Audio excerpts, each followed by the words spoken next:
I'm not saying that her complaints were not valid. She had some legitimate concerns, and she had it. You know, she wasn't left totally destitute. She had a roof over her head, and she did have, resources, though they were very limited. But there were some unforeseen happenings.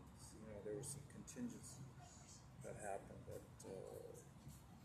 kind of dug into those resources.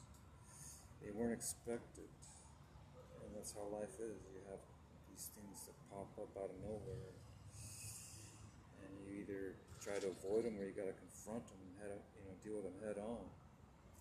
And that's what happened.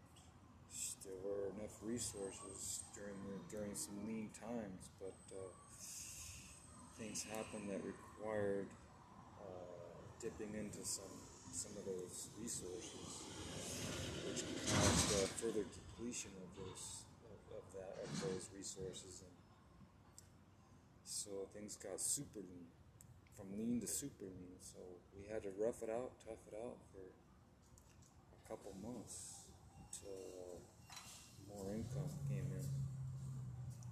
So yeah, there's a little bit of shame, there's a little bit of humiliation in those things, and but we got through it. We got over it. We had to swallow our pride. We had to endure, some of those stares from people that might look down on you for either being a fool or for being being unwise, because that's what it's part. That was part of it. There was a little bit of foolishness there. There was a little bit of not being wise.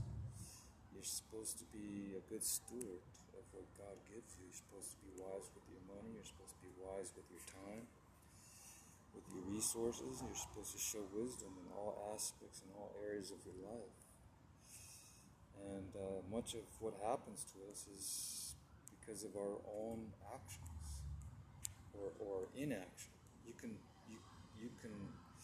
cause things to happen to yourself just by not acting when you're supposed to, and by acting when you're not supposed to. You go either way. It's a double-edged sword.